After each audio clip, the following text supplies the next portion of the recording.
Holy fucking above. पढ्दै थिएँ म सिएको बुक्स अभियसली एन्ड देन के भयो भन्दा अल्छी लागेपछि सुत्दिउँ जस्तो लाग्यो फेरि नसुत्ने भने अनि हेरौँ न त मुभी हेरौँ भने अनि मुभी हेर्नलाई कुन मुभी हेर्ने भन्ने आयो माइन्डमा रोमान्टिक नहेर्ने यार इनफ क्रेभिङ लभ भन्ने भयो अनि त्यसपछि इन्टरस्टेलर हेरौँ न त मैले लिस्ट डाउन गरेको थिएँ मैले हेर्छु भनेर होइन दो अब बुझ्न सकिँदैन होला आई न्यू इट होइन सबैले भन्ने बित्तिकै बट हेरौँ न त भनेर ल्यापटप खोलेँ खुल्लै थियो ल्यापटप सर्च हाने एचडी टिभी टुडे के हो आएन युट्युबमा नि रहेछ एन्ड स्टफ एन्ड जस्ट एउटा गुगलमा त्यहाँ के अरे साइन्स फिक्सन एन्ड स्टफ यताउता के लेखाएको थियो एन्ड देन एउटा कुरा देखेँ मैले के अरे टाइम डाइलेसनवाला कुरा देखेँ अनि त्यसपछि टाइम डाइलेसनवाला कुरा देखिसकेपछि लाइक कसरी हुन्छ लाइक ड्याड चाहिँ गइसकेपछि अनि छोरी चाहिँ बुढी भइसक्यो ड्याड त्यही एजको छ होइन कसरी हुन्छ क्या यो लाइक मलाई के थट आयो भन्दाखेरि लाइक अब त्यहाँ जतिसुकै यहाँको एक दिन त्यहाँको एक दिन यहाँको जतिसुकै वर्ष भए पनि मान्छे त मान्छे न हो अनि एज त आफै हुनुपर्ने जस्तो लाग्यो अनि त्यो सोचेँ अनि त्यसको नि मैले अलिअलि बुझेँ होइन च्याट जिपिटीमा सर्च हाने अनि त्यसको एउटा छुट्टै फन्डा रहेछ हुँदो रहेछ त्यस्तो आई गेस होइन अनि आई गेस भन्दा पनि त्यही हुन्छ भनेर भन्यो त्यो चाहिँ अब त्यही ग्राभिटीहरूको कुरा रहेछ एन्ड देन त्यहाँबाट अब इन्टरस्टेलर हेर्ने भने मान्छे च्याट जिपिटीमा हो त्यो सर्च हान्यो त्यहाँबाट अनि के थट आयो अनि 2-3टा क्वेसन आयो क्या अनि त्यहाँबाट यस्तो नि हुन्छ र टाइम डाइलेसन कसरी अब भनेर अनि यताउता भने च्याट जिपीले भेनसको कुरा दियो भेनसको 243 days equals to 1 day on earth okay something के रहेछ अनि त्यो वाला यस्तो साइको लाग्यो अनि खतरा फ्याक्ट थाहा भयो क्या अनि भेनसको लाइक हाम्रो त अब अर्थमा त 1 रोटेसन इक्वल्स टु 1 डे अनि 365 रोटेसन इक्वल्स टु 1 इयर हो नि त होइन अझ त्यो पनि के लिप इयर के हुन्छ होइन 365 नै हुँदैन कति इयर्समा अनि आई गेस एन्ड भेनसमा चाहिँ लिटरली एउटा रोटेसन भनेको 1 डेवाला रोटेसन हुनलाई त्यो हुनुभन्दा अगाडि के अरे सनमा रिभल्भ हानिसक्दो रहेछ क्या सनलाई अर्बिट हानिसक्दो रहेछ भेनसले I did not know that सिट भागो भयो त्यसपछि त अनि त्यहाँबाट अनि फेरि एउटा थट आयो के अरे ग्राभिटीको सर्च हाने त्यसपछि ग्राभिटीको सर्च हानिसकेपछि त्यो 9.8 वाला कुरा हामीले बेलामा पढायो होला अनि लाइक त्यसमा सर्च हान्दै थिएँ अनि त्यसपछि एकजना मोटी मान्छे र एकजना सिम्पली भन्नुपर्दा मेरो ड्याड र म दुईजना बुर्ज खलिफाबाट सँगै जम्प हान्यो भने को पहिला चाँडो झर्छ ग्राउन्डमा को पहिला पुग्छ भनेर आई आस्क्ड अनि त्यसपछि त्यसको नि मैले बुझेँ लाइक हामीलाई के लाग्छ भन्दा मोटो मान्छे चाँडो झर्छ बट हुन चाहिँ हो रहेछ होइन तर त्यसको फन्डा छुट्टै रहेछ भन्नाले त्यसको लाइक अब के भनौँ जस्तै कि म 65 केजी छु एन्ड मेरो ड्याड चाहिँ 85 केजी हुनुहुन्छ भने ग्राभिटी त्यही अनुसारको फोर्स ग्राभिटेसनल फोर्स चाहिँ त्यही अनुसारको लाग्दो रहेछ क्या अब न्युटनमा लाग्दो रहेछ अनि मलाई समथिङ 600 समथिङ न्युटनको फोर्सले तान्दो रहेछ अर्थको त्यो सेन्टरतिर भने ड्याडलाई चाहिँ 900 समथिङ हो कि 800 समथिङको फोर्सले तान्दो रहेछ वेटवाला कुरा यही रहेछ एन्ड देन त्यो नि क्या इन्ट्रेस्टिङ लाग्यो अनि त्यसपछि लास्टमा कहाँ गएर चाहिँ म अड्केँ भन्दा के अरे त्यसो भयो त अनि लाइक म जस्तै कि अहिले भुइँमा मेरो खुट्टा छ होइन and then like if I fly अनि म यत्तिकै बसिरहेँ 12 घन्टासम्मको लागि। लाइक सपोज नेपाल यहाँ छ भने नेपालको अपोजिटमा युएस छ भन्छ नि त। अनि त्यसपछि भनेपछि म हावामा 10 देखि 12 घन्टा त्यस्तै जस्तो लाग्यो। कति घन्टाको डिफ्रेन्स छ, ठ्याक्कै अपोजिटमा छ भनेपछि 12 घन्टाको डिफ्रेन्स होला नि त भन्ने एज्युम गरेर। अनि 12 घन्टा म यत्तिकै उडेर बसेँ भने युएस पुग्छु होला म, युएस पुग्छु होला म भनेर I thought. And I kind of research about it.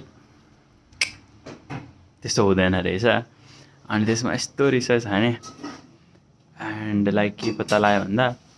Like यो जुन अर्थ छ नि, अर्थको त्यो इक्वेटर, अनि त्यसपछि इक्वेटरभन्दा हल्का राइटतिर छ क्या होइन नेपाल, राइट र अबोभ जस्तो लाग्छ। एसिया, साउथ एसिया छ खोइ थाहा भएन मैले त्यो ठ्याक्कै होइन। अनि ठ्याक्क इक्वेटरभन्दा हल्का फरकमा छ नि त। अनि हल्का हो कि मलाई ठ्याक्कै चाहिँ थाहा छैन है। अनि इक्वेटरमा समथिङ कति 1600 किलोमिटर पर आवर हो कि के समथिङको स्पिडले अर्थ रोटेट भएर आउँदो रहेछ क्या। लाइक वाट, यस्तो स्लो हुन्छ बट त्यो 1600 किलोमिटर्स पर आवर। लाइक त्यो यसो सोचेँ अर्थ त हो नि एकदम ठुलो छ नि त। अनि त्यो रोटेट हुँदा पनि त्यो हामीलाई स्लो लागेको हो, त्यो एनिमेसन भिडियोहरूमा त्यस्तो लागेको हो होइन, बट हो जस्तो लाग्यो क्या। अनि त्यसपछि अनि त्यो सुनिसकेपछि अनि अर्को कुरा के रहेछ भन्दा त्यो सर्फेस छ नि, यो ग्राउन्ड त सर्फेस भइहाल्यो, त्यो रोटेट हुने नै भयो होइन। जुन चाहिँ ग्राउन्डको माथिको एयर छ नि, यो एयर अहिले म बोलिरहेको यहाँ एयर छ होइन, यो एयर पनि 1600 किलोमिटर पर आवरको उसमा वेस्टबाट इस्ट, द्याट इज पश्चिमबाट पूर्वतिर गइरहेको रहेछ क्या। एन्ड त्यो भइसकेपछि त्यसले गर्दा चाहिँ म यत्तिकै यत्तिकै फ्लोट भइराखेँ 12 घन्टालाई भन्यो पनि म पुग्दैन रहेछ। त्यो हावाले नै मलाई लग्दो रहेछ क्या। जब कि त्यो फिलै हुँदैन क्या, लाइक के हो के हो। अनि त्यसपछि मैले यस्तो सोचेँ, यस्तो क्वेसन हाने, वाट आई क्वेसन वाज भनिसकेपछि स्पेसमा त्यो त्यो त्यो एयर चाहिँ जुन चाहिँ 1600 किलोमिटर्स अथवा 1400 किलोमिटर्स पर आवरको छ नि स्पिड, त्यो चाहिँ फेरि अर्थको एटमोस्फियरभित्र रहेछ। अब स्पेसमा हुँदैन, स्पेसमा त हुँदैन नि त त्यस्तो। अनि मैले के भनेँ भन्दाखेरि स्पेसमा चाहिँ एउटा यस्तो स्पेस क्राफ्ट छ। मैले यस्तो किन सुनाइरहेको भने खज I am feeling like a खुब ठुलो मान्छे जस्तो I am feeling, but I know it's just curiosity मेरो। एन्ड या म त्यस्तो चाहिँ केही नि होइन, जस मलाई खतरा कुराहरू क्या आज मजा आयो क्या, लाइक त्यो लर्निङ फ्रम च्याट जिपिटी। अनि त्यसपछि मैले मेरो क्युरियोसिटीलाई हुन्छ त जान दिएँ एन्ड आई क्वेसन। अनि के भयो भन्दा चाहिँ लाइक स्पेस क्राफ्ट स्पेसमा छ, त्यसबाट ठुलो एउटा तल्लोसम्म मेटल रड छ। अनि त्यसपछि त्यो भइसकेपछि के हुने भयो भन्दा त त्यो स्पेस क्राफ्ट त मुभ हुने भएन अर्थको एयरसँग। एन्ड देन अनि त्यो स्पेस क्राफ्टको त्यो रड आएको छ नि, अनि त्यो रडमा म ह्याङ गरेँ भने म भनिसकेपछि लाइक त्यो ह्याङ गरेँ भने त अर्थ त रोटेट भइरहेछ, बट म ह्याङ गरेँ भने त म रोटेट हुनु भएन नि त, किनभने त्यो स्पेस क्राफ्ट त माथि छ। त्यसलाई 1600 किलोमिटर यताउता त्यो केही नि एफेक्ट गर्दैन त्यसले होइन, त्यो त न्युट्रल एउटै पोजिसनमा छ। अनि त्योबाट आएको स्ट्रेट रड पनि त्यही हो। अनि मैले नि त्यो रडमा होल्ड अन गरेँ भने चाहिँ म पुग्छु होला नि त भनेको। पुग्न चाहिँ पुगिँदो रहेछ थियोरिटिकली, बट प्र्याक्टिकली चाहिँ त्यो हुँदैन रहेछ। As soon as I hold on to that rod नि, मेटल रड हुन्छ त त्यो 1600 kilometre per hour, can you think about it, like IRL क्या, इन रियल लाइफ। लाइक बाइकमा 100 किलोमिटर, अब त्यो रेसिङ कारहरू कतिको स्पिड हुन्छ मलाई थाहा छैन होला होइन, कति अब 300-400 स्पिडको जाला, आई डोन्ट नो, मलाई ठ्याक्कै थाहा छैन। बट 1600-1400 त अति हो नि त। अनि त्यो यति हुन्छ अरे as soon as I hold on to touch that rod होइन, लाइक म सकिन्छु अरे होइन पुग्दिनँ अरे अनि theoretically if you can hold on to that rod by any हुन्छ त त्यो एउटा डेलिभिजनल भएर अब कसरी भयो नि होल्ड अन गर्न सक्यो भने चाहिँ यस 12 घन्टा अथवा समथिङ त्यसमा अर्थ रोटेट हुन्छ अरे म जहाँको त्यही हुन्छु अनि अर्थ रोटेट हुन्छ अनि ठ्याक्क अपोजिट हुन्छ क्या अब नेपाल युएसको साइडमा पुग्छ युएस नेपालको साइडमा आइपुग्छ नि त अनि म पुग्छु अरे क्या अरे त्यहाँबाट अरे त्यो अनि अर्को एउटा चाहिँ ठ्याक्क लास्टमा चाहिँ के भयो भन्दा के अरे अनि त्यो हभरिङवाला इफेक्ट क्या जस्तै कि एयरलाइन छ नि जुन चाहिँ एयरलाइन जस्तै कि यो ग्लोभ भयो नि होइन यो ग्लोभ भयो होइन अनि जस्तै कि अब यहाँबाट कसरी देख्ने जस्तै कि यता नेपाल छ अनि यता युएस छ होइन अब यसरी वेस्टबाट इस्ट घुम्ने भयो नि त ग्लोभ अनि त्यसपछि वेस्टबाट इस्ट भनेपछि यसरी घुम्ने भयो नि त अब यो फोनमा अपोजिट देखिन्छ कि के आई डोन्ट नो अनि यसरी घुम्यो नि त अनि त्यहाँबाट अब प्लेनहरू चाहिँ नेपालबाट युएस जानलाई चाहिँ यहाँबाट वेस्टपट्टि आउनु पऱ्यो नि त यो त यता घुमिरहेछ अनि वेस्टपट्टि आएपछि अनि ठ्याक्क अनि पुग्छ नि त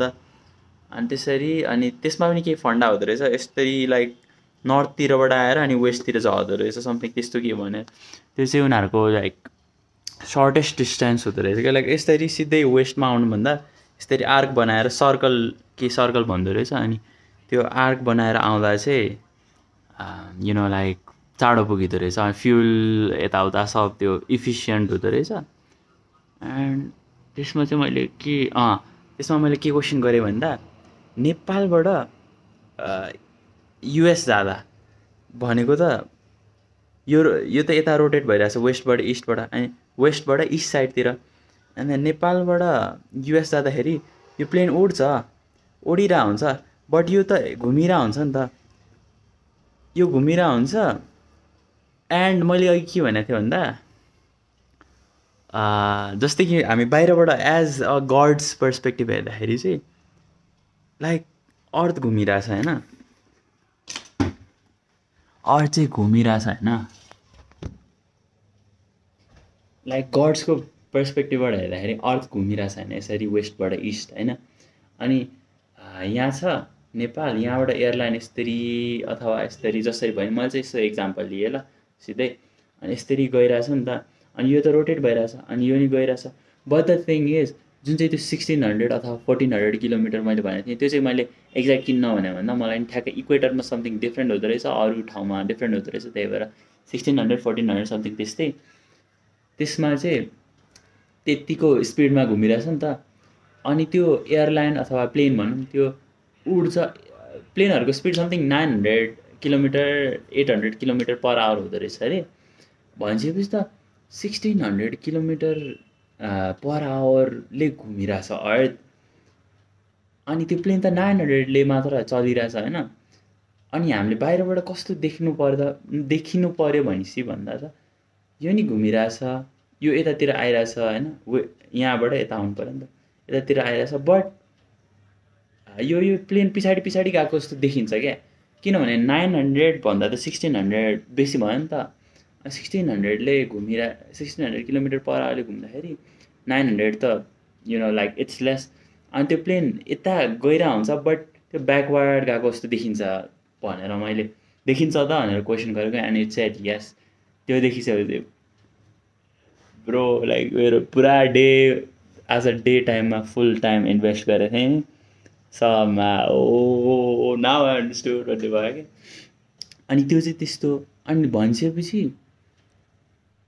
फेरि इस्टबाट गयो भने यहाँबाट इस्टबाट युएस गयो भने चाहिँ के त भनेर मैले सोच्दाखेरि के सोचिरहेको थिएँ भन्दा मैले अनि च्याट जिपीटीले के भन्यो हो भनेर भन्यो क्या के हुँदो रहेछ भन्दा 1600 किलोमिटर पर आवरले घुमिरहेछ होइन रोटेट भइरहेछ वेस्टबाट इस्ट अघि चाहिँ हामी यो बाटो लिएको थियौँ इस्टबाट वेस्ट भने अब चाहिँ वेस्टबाट इस्ट जता रोटेट भइरहेछ त्यतै भनेपछि अब यो 1600 किलोमिटरले ऊ घुमिरहेछ होइन प्लेनको स्पिड त 900 मात्रै हुन्छ। अनि भनिसकेपछि त अझै पनि प्लेन चाँडै घुम्नुपर्छ अनि plane I mean like backward आएको हुनुपर्ने जस्तो लाग्यो होइन, तर त्यो हुँदैन क्या। किनभने त्यो अघि मैले भने नि ग्लोब भिडियो बना ग्लोब, त्यो ग्लोब 1600 किलोमिटर पर आवर घुमेछ, अर्थ पनि घुमेछ सर्फेसहरू, र त्यसको माथिको ऊ पनि घुमेको छ नि त, एयर क्या। अनि लिटरली त्यो एयर पनि घुमेको छ भनिसकेपछि त्यो प्लेनको एक्चुअल स्पिड हामी बाहिरबाट हेर्दाखेरि it's not just 900 kilometres per hours क्या, it's 1600 kilometres plus 900 kilometres per hour. अब भनिसकेपछि यसरी घुमिरहेछ ऊ, त्योभन्दा चाँडो प्लेन जाँदो रहेछ क्या, सरै जाँदैन अनि ठक्क अनि युएस पुग्छ टाइपको। मैले चाहिँ त्यो बुझेँ होइन। अब ठ्याक्क अपोजिट कि अब यतापट्टि प्लेन इस्टबाट वेस्ट आउँदा चाहिँ like it looks like the plane यत्तिकै हावामै छ क्या। जस्तै कि यो ग्राउन्ड भयो होइन, दिस इज ग्राउन्ड, अनि इट लुक्स लाइक प्लेन यत्तिकै क्या। प्लेन अगाडि पछाडि कि अगाडि गएकै छैन क्या, इनफ्याक्ट पछाडि आइरहेछ, त्यो स्पिड बेसी भएर अनि यसको 900 मात्र भयो नि त, अपोजिट डिरेक्सनमा भएर होइन। अनि लाइक यस्तो देखिन्छ अरे क्या। सपोज यो ग्राउन्ड भयो, लाइक अब कस्तो भनौँ, अब जस यो प्लेन चाहिँ पछाडि गएको जस्तो देखिन्छ अरे क्या बाहिरबाट चाहिँ। अनि त्यो अर्को साइडबाट हेर्दाखेरि चाहिँ वेस्टबाट इस्ट साइडमा गयो भने चाहिँ लाइक एकदमै फास्ट, जस्तै कि वेस्टबाट इस्ट साइड गयो भने चाहिँ अर्थ नि घुमिरह, बट त्योभन्दा चाँडो प्लेन चलेको जस्तो देख्छ भनेर चाहिँ I understood that. And guess what, ChatGPT said, now you understood, अथवा now you talked like a physicist, and I got impressed. That's all.